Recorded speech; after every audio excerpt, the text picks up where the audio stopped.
Okay, and I think it's recording. Yes. Okay, we're in the second of our Shiurim,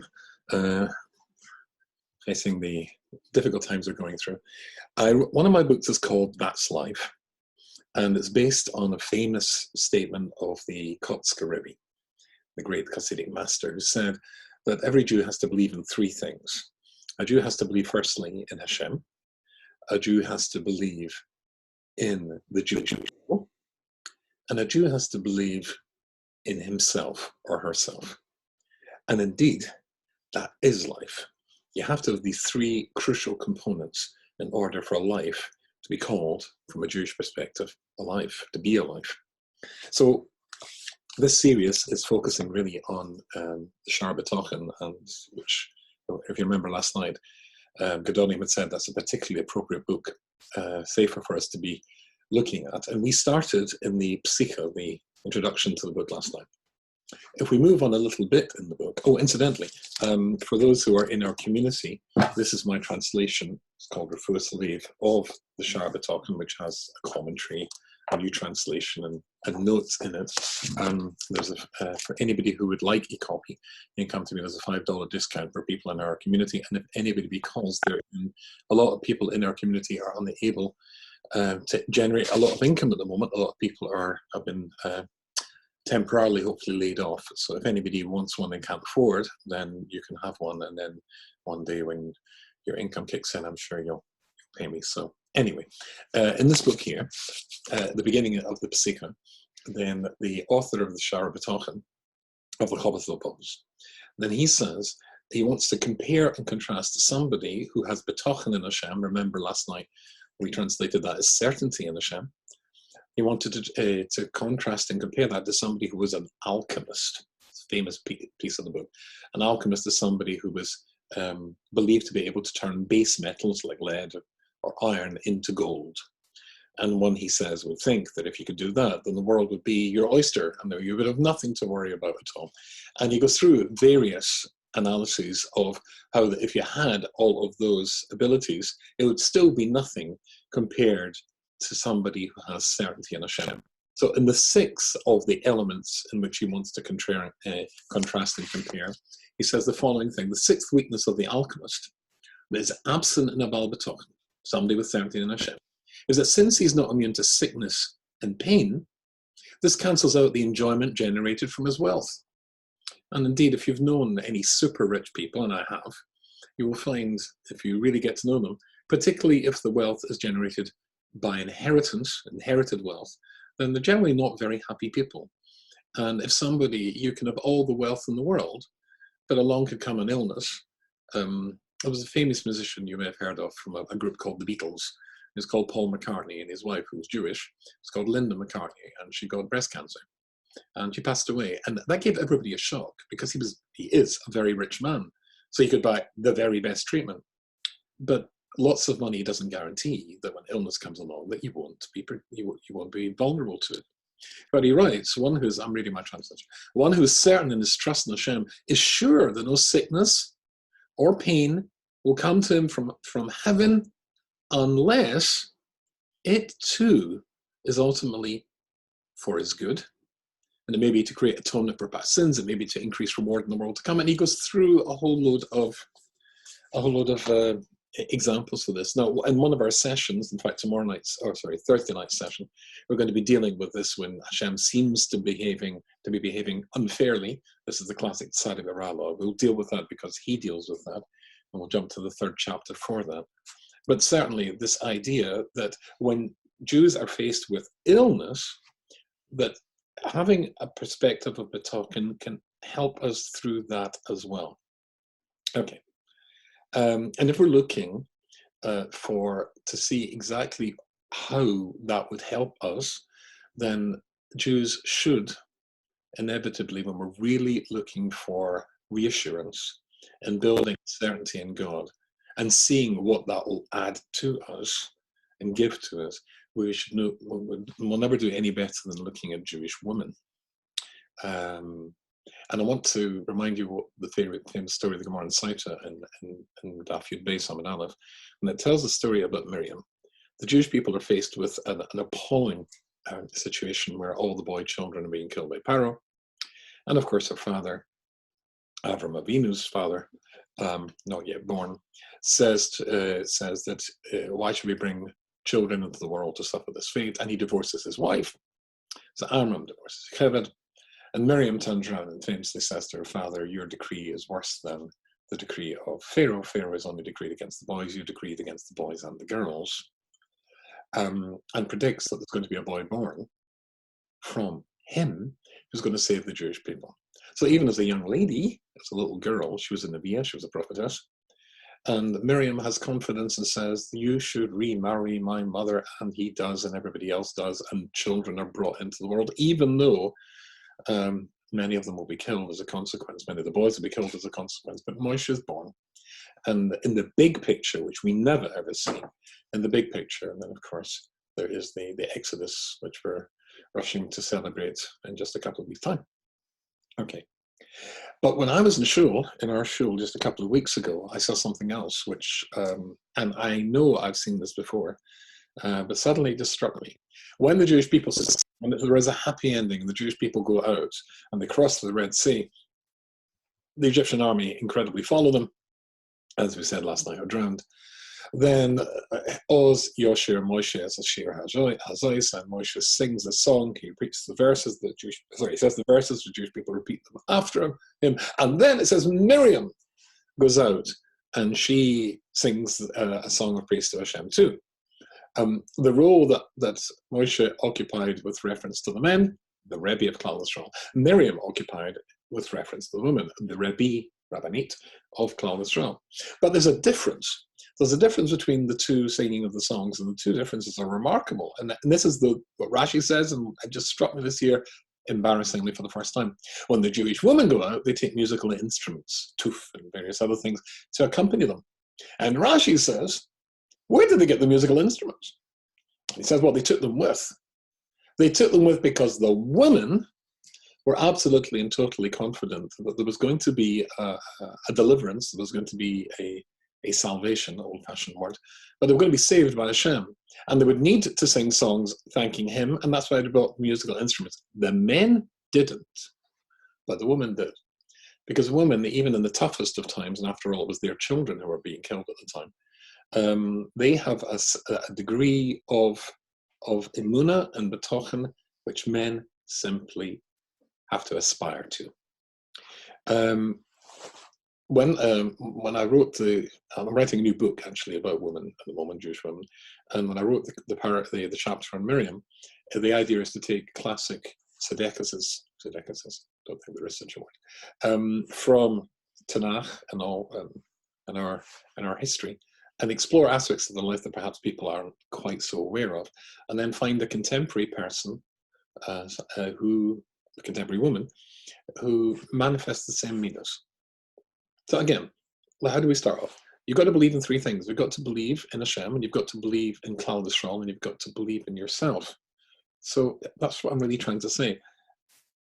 We see ourselves more clearly through Jewish women. We remind ourselves of what Jews are and the times we've been through and how we survived those times. So the lady I'm going to match to Miriam is somebody called Eva Newman. I know Eva Newman. She's called Bobbie Newman. She's in her 80s now. Bobbie Newman was in Auschwitz. Her son was Michael Russo when I first went to Gates of Yeshiva. And I knew a little bit about the family, but not very much about the family. But my wife and I, when we married and she moved to England, she became very friendly with Bobbie Newman's daughter. And we became even more friendly with Bobbie Newman. Her son works for Aish Tara in London. Sorry, grandson works for Aish Tara in London, and was going to be taking a group of 100 or maybe 200, I'm not sure, university students to Auschwitz. And he asked his Bobbie, would she go with the group back to the place where she nearly died? And because it was her grandson, apparently it took quite a lot of persuasion, but she did. She led the group. And she went back to Auschwitz, and there was some room in one of the buildings there that was set aside for lectures. Now, as you know, the Nazis' code word for the Holocaust, if I remember rightly, was Nacht und Nebel, which is German for night and fog. because of course they kept it very quiet. The Jews were just supposed to disappear. How they disappeared was meant to be a state secret. So much so that the SS themselves were not allowed to take any photographs of what was going on in Auschwitz, but one person did. An amazing thing, the week before Bobbie Newman and the group from Ishtar arrived at Auschwitz for this trip, an old German had died who was an SS sergeant. And his grandchildren, going through his belongings, found photographs that he'd taken of a train arriving at Auschwitz. We've all seen these pictures. The Selektia, those who are going to be enslaved and those who are going to be killed straight away, the old and the young, of course. And then the whole process, the whole processing of these Jews was recorded by this SS sergeant. And he sent it to the Auschwitz camp, which is now a museum to the Holocaust. And they had them blown up, and they were displayed on the walls all the way around. And Bobbie Newman and the Ish people came in, and she stood there in complete, not shock, I suppose is the word, as though somebody had slapped her in the face, because every picture was her as a 17-year-old girl. And there she was, coming off the train with all her cousins. And there she was, having all her hair shaved off, a tattoo, the horrible striped dresses that the women were made to wear, etc. And then being marched off to whatever work she had to do. The work she had to do, incidentally, was to take the clothes of people who'd been gassed, to go through them looking for valuables, and then sort them out and into bundles. And once when she was doing that, she found her mother's clothes. And in the pocket was a lock of her hair as a baby that her mother carried with her. She saw her grandmother going to be gassed as well. She said that there's a long story about, which I'll put in the book, about Bobbie Newman. But she says that people always ask me, where was God in Auschwitz? Where was God in Auschwitz? She would reply, he was with me. And people, we mustn't forget who we are as Jews, where we've been, where we've gone through. And just to put this whole situation that we're in into context, we faced much greater things. When my late wife was very, very not well, it was about 9 months before she passed away. Sorry, 6 months before she passed away. She had breast cancer. The breast cancer went to the ovaries. That was the second stage, and from the ovaries it went to the lungs. When it was at the lung stage, she couldn't breathe. It was taken into a nearby hospital, and the lung consultant, the specialist there, said and told her, without me being there, that she had a week or 2 weeks to live.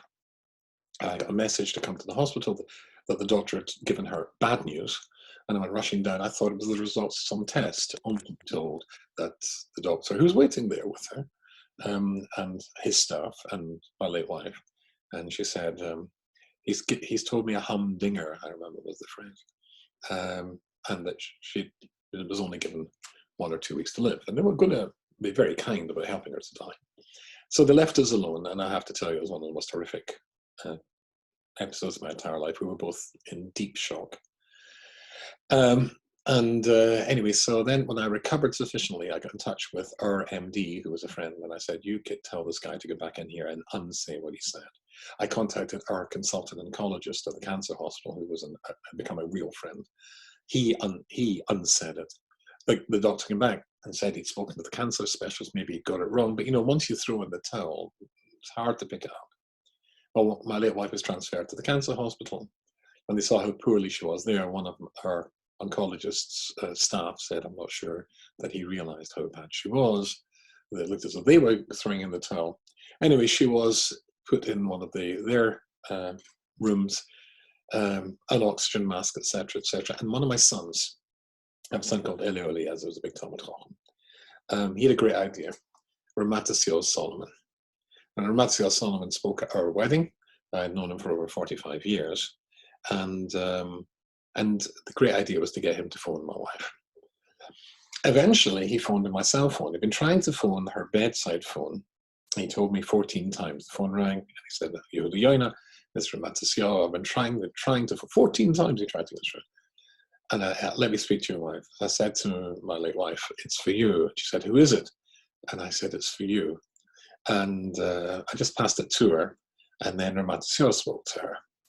And he said to her, if you thought he spoke nicely to her, he didn't. He was very, very stern. A doctor told you you're going to die? Doctors don't make those decisions.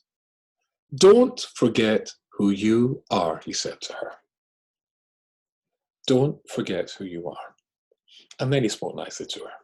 I don't know if her sister, my sister was beside the bed. I don't know if you've ever seen a flower which is dying because it's not been watered. You must have done this yourself. I'm hopelessly keeping my plants watered. And then when you water it, literally within a few minutes, it comes back to life. That's what happened. And my late wife came back to life. And instead of 2 weeks, the other doctor had given her, she lived for another 6 months, which perhaps the world will say that's not a huge difference. From a Jewish point of view, that's a huge difference. A huge difference. 6 more months with 2 little girls, aged 10 and 13, I think they were, with the rest of us. That's a big difference. Don't forget who you are. A Jew has to believe in 3 things. A Jew has to believe in Hashem Yisbarach, and that he controls these things, including when there is illness about. That's what a Baal B'tochen does. A Jew has to believe in Klal Yisrael, and the elements of Chesed that I have seen as the Jewish people rally round to protect its most vulnerable members financially, or even the suggestion of this little 15-minute chizuk share from one of my friends who's watching Usher, is a good example. What can we do to help other people? But you've got to believe in yourself as well. And when you think of Jewish women and the things that they have borne and gone through and survived, this is the inspiration that we need to remember who we are, because we've been through much tougher times. Together, believing in Hashem, with certainty, believing in Klal Yisrael, and believing and remembering who we are, we'll get through this one too. We'll talk more about this tomorrow night.